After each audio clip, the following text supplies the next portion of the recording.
Welcome. My name is Irena Hentea, and I am going to show you a fabulous way to cook a quick dinner, a quick meal, almost effortless. So a lot of the things that I'm going to show you are things that you can cook very fast, and it will be an easy meal. I'm going to make some potatoes, mashed potatoes, baked cauliflower, some sauteed chicken, and a quick dessert that's actually quinces and apples. I've got 4 potatoes right here. They're actually quite large. They're Yukon Gold potatoes. They have a very thin skin. I've washed them, and you don't really need to peel them. I'm going to go ahead and check on here. Oh, this needs a little bit more. That's okay. You just trim whatever it is here. So my thought on cooking is it has to be good, it has to be fast, it has to be healthy, and that's what I'm going to show you. My hope is that you're going to learn some techniques, some ideas that you can incorporate in your own life to make some fabulous meals. All right, so I've got the 4 potatoes. These have a very thin skin. I'm not going to peel them like I mentioned. All right, so now for cutting them. I cut them in half, then cut them one more time this way. And then instead of just leaving them like that and putting them in the water, go ahead and cut them a few more times like that. It doesn't really matter. You're just cutting them to make them smaller so they cook faster. So you boil them and it goes a lot faster. Now, I have 4 of them, and I'm going to do that for all of them. And again, like for one of them, it's maybe 3 times I'm going across. For the other one's time 4. These I'm going to get out of the way. And and they go so fast. Having a good knife is really important. So a good chef's knife is helpful. And then I have a pot of water right here that I'm going to start then to boil. And one last one. Okay, here we go. So I'm starting with this because this will take the longest, this and the baking of the cauliflower. And the chicken will be the last thing I'm making because it cooks really fast, and you'll see that. Okay, all right, so I'm going to toss this in. All right, I already have some salt in the pot, and here we go. All right, now I'm off to do the cauliflower. So I have 1 head of cauliflower, really nice up here, and I'm going to show you how I cut it to make it super easy. Okay, so I cut it first 1 time this way. Now, when you have this here, you can see this kind of woody area. I'll cut across here so it just removes. There we go. And then you can see how easy that is. All right, there we go. Move that to the side and move this here.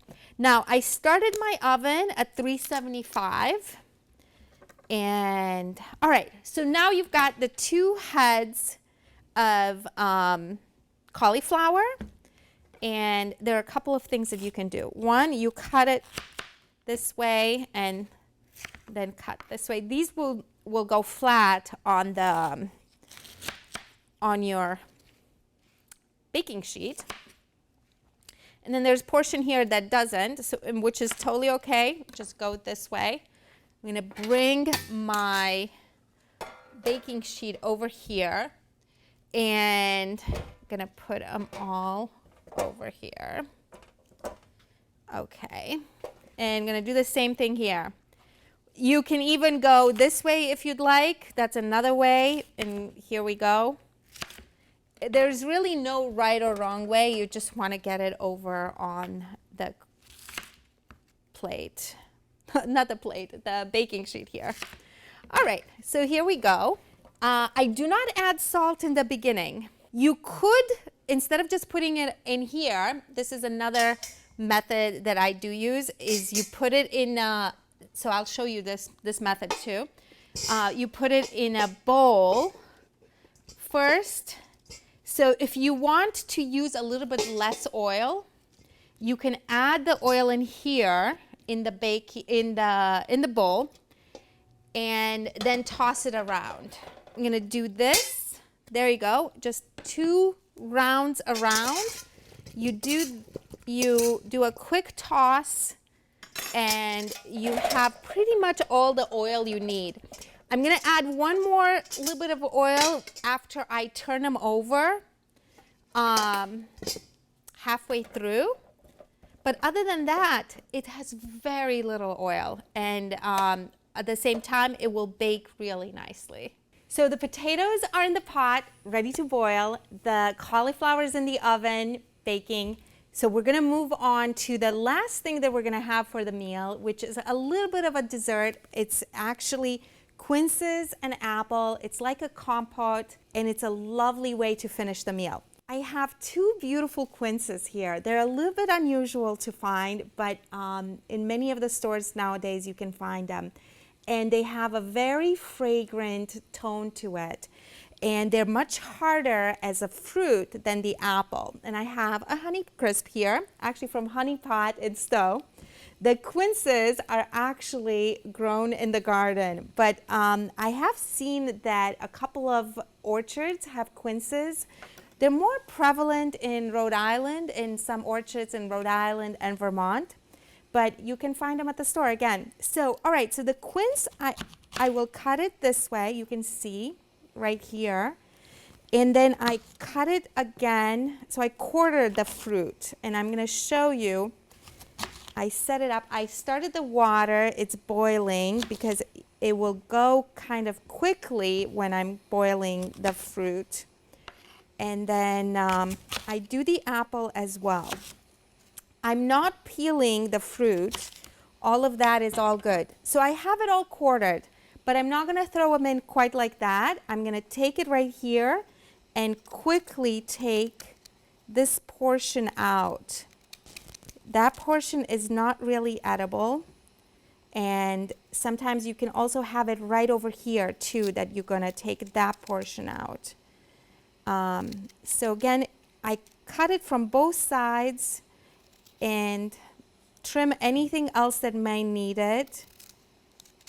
But this is, and in this really light dessert, I am not adding any spices. You can if you want to, but try it sometimes where you just have the fruit and no spices, and it's really a very almost natural meal in a way, where you're not, of course it's fun to add spices, but in this case today, we're just gonna do it really plain. All right, well you see it goes really fast. So again, from one side, then from the other side, and then it comes straight out.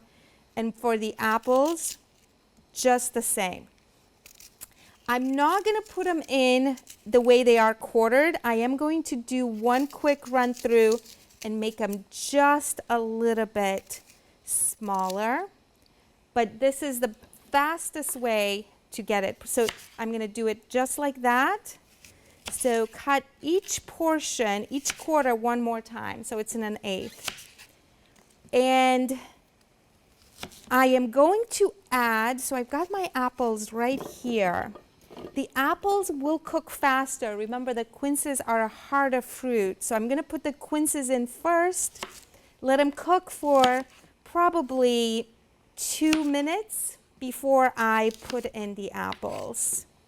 And that way you will have a consistency for the fruit that's a little more even, since the quinces take longer. All right, so I'm going to add it right here. I don't have a ton of water.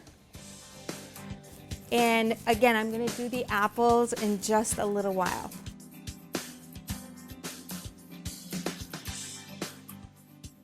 All right, so time to put the apples in with the quinces. And look how beautiful this is. It's just, and it's already smells really good. Now the apples are gonna cook fast, so I'm not gonna leave it on for too long. The potatoes are going, and let's get started on the salad. So I'm gonna show you how I make the salad dressing, and instead of putting it in another container, I'll just go directly with the bowl that I'll serve the salad in. I have this great salad from Harper's Farm in Lancaster. I have an English cucumber, and I have a tomato from Hutchins Farm in Concord. All these places are so amazing, and they're so nearby. All right, so I have a teaspoon measuring cup right here, and I have the apple cider vinegar, and I'm gonna measure. All right, so I have 1. I'm gonna measure 2. Okay, that's a heaping one. It brought a little bit more, but it's 2 teaspoons. And I'm going to add the olive oil right over here. All right, so we have 1, and I'll do 2. So it's equal parts vinegar, equal parts oil. And add a bit of salt to it. All right, and before you add the salad, just mix it in, and you've got your vinaigrette right there. All right, what I do though, before I add the salad in, I'll actually cut the cucumbers and cut the tomato. This has been washed, and I don't cut them too small. You can cut them thinner if that's the way you prefer it. The cucumbers will also release water, and by the time you serve the dinner, it will add to the salad dressing. And I have just 1 tomato. You can add more. Right here, I always take this portion out, so I cut it in half. And then in this case, I'm going to just kind of just chop them, not too fine. There we go. And add this, and then I'll add the lettuce. If you'd like to, you can just keep this if you don't have the lettuce. All right, so then what I do like to do is just cut it a little bit so it makes it easier as you're serving. Now, there's a portion in here that's a little bit harder, and this portion at the end, you don't need to use it. Add this, and you can leave it like this until you serve it, and when you serve it, you mix it all. Remember that the cucumber and the tomato adds to that salad dressing. My quince and apples all ready. I'm gonna move it into another container because I don't want to have it continue cooking. All right, so this is it, and it's really, really lovely. All right, so that's ready. The potatoes look almost ready. The salad, I'll put it out of the way, and we'll mix it up right before we serve. And let me see how the potatoes are doing. All right. They're not really ready for getting them mashed at all, so they need a bit more cooking. I'll check on my cauliflower right now. Let's see how that's doing. All right, the cauliflower is doing great, except that I like to turn it over a little bit. So basically, see how this, now that I turn it over, it gets cooked on the other side as well. So do one quick run through like this, and you'll get it a beautiful golden on both sides.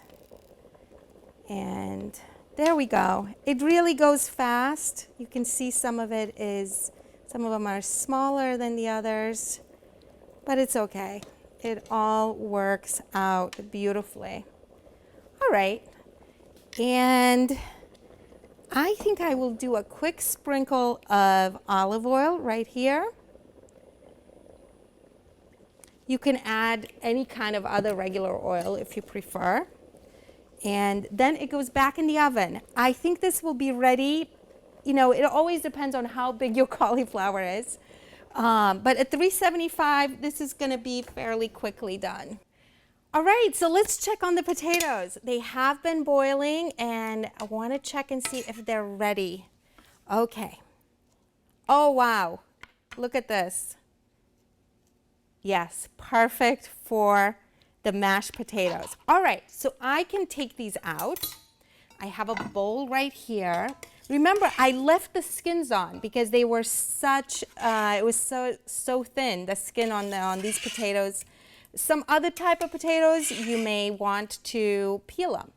Now, the potatoes that I love to use for mashed potatoes are Yukon Golds.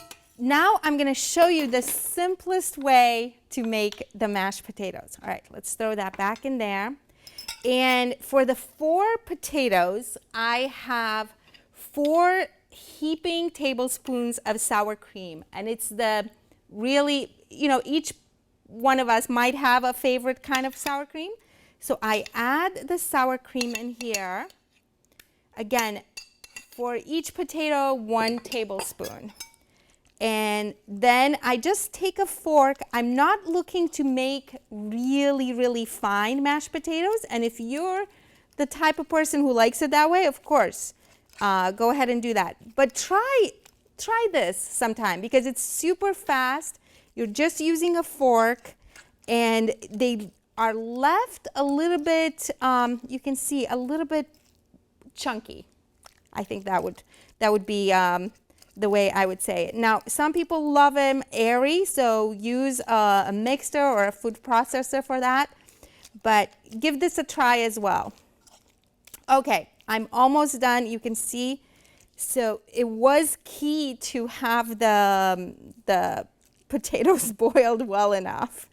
All right, and then absolutely key here, I'm not almost done, but I want to add some salt. So I'll add 1 pinch, 2, and I think I'm going to add a 3rd one. But of course, this goes to taste a bit, and it is dependent on that. You're better off to always put less salt if you have guests or people you don't know, because you never know if they have a medical thing that they can't have that. All right, now we have it ready. I'll do one quick run through here. And that's my mashed potatoes. And I will add a little bit of a green to it. And I picked out of my garden some fresh basil. It's not a pairing that you oftentimes see, but I think it's a really, really great pairing. You can also add some sage to it. I also have out of my garden some sorrel. This is unusual, but you can add it to your salad. And I have some arugula. I didn't pick a lot. And I have some mint. I highly encourage you, if you are able to grow a couple of herbs, even in a little pot on a windowsill, it's so nice to like make a meal and have your own herbs that you just add a little bit to it. Okay, so I got the cauliflower out of the oven. It looks really fantastic. You can bake it longer if you'd like, but this is just right in my opinion. And you can see it's a bit soft, but not too soft. All right, I'm gonna move it over on a plate. And I'm gonna get ready to make the chicken because that's the last thing that we need to do. And oh wow, this is really fantastic. And again, it's such a simple dish. I did not add salt to the cauliflower, by the way. I really feel that that's one of the things for the cauliflower when you bake it, to add right at the end and to see how much each person wants. And the other thing, when I do bake the cauliflower, I don't add pepper. You can add it, of course, if you prefer it, but try it without. You might really enjoy it that way. All right, so we're ready for making the chicken. So I've got my tray of chicken right here. I have, all of them are the chicken tenders. So it's the white meat. It's generally a bit less expensive than the chicken breast. And what I love about this is that it makes it so easy. They're the right thickness. You don't have to fuss about it. And you can just cook it. Now I turned on my saute pan here on high. I'm going to add a little bit of sunflower oil. I really prefer sunflower oil or safflower oil. So if you're able to get that, do. And I do have a splash guarded thing, and I have a really nice one. You'll see that you need it. All right, before I put the chickens in, I do add salt on one side. I don't bother to turn it on the other side, but I'll add a bit of salt and a bit of pepper right over right now. And then, oh, the pepper, this pepper mill is a little bit bigger, but it's okay. Totally fine, just go with it. All right, so ready to add this. I'll move the pan off the stove so it's not so hot when I put it in. It just removes that. And then you put it right back on. Okay. So you see I'm putting the chicken with the salt and pepper facing down. And again, this chicken, I don't need to cut in any way. It's perfect sizes. I have in here, I'll let you know in a second how much in terms of weight. But I just basically grabbed a pack and go with that. All right, so now I'm gonna make sure it's still on. 1 second. All right, so that's still on, so that's going to cook quickly, and I'm gonna turn it over. All right, let me tell you, so there's 2, 4, 6, 8, 10, 11 pieces, and it's 1.4 pounds, so almost a pound and a half. All right, so then as this is cooking, I add my splash guard here. I will check on it in a second, but I want to mention a great cookbook that I love. Jacques Pepin is Jacques Pepin's Kitchen, Cooking with Claudine. It's his daughter. I used to watch all his shows on PBS, and it's always been fun, and this is a really great cookbook. It's been an inspiration for me, and I'd love to feature different cookbooks, and I'm going to show you some as the shows go on. All right, let's check on the chicken and see how this is going. I think I'm going to leave it a little bit more. The thing to check while you're cooking chicken is whether you need to add more oil. You do not want to get to the point where your meat is burning instead of really cooking. So the way to check, you check and see if there's much oil. No, I think it's all been taken.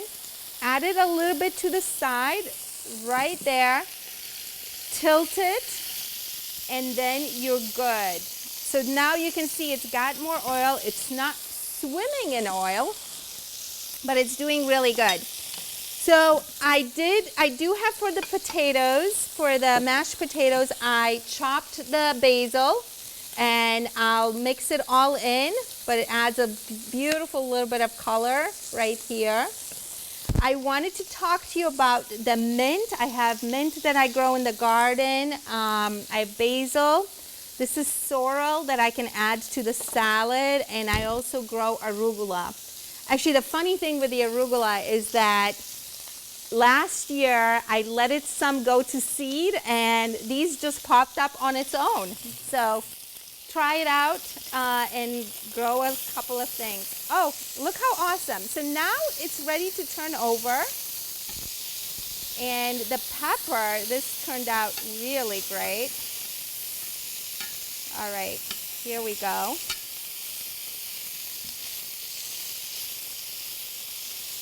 Okay. All right, put the splash guard back on.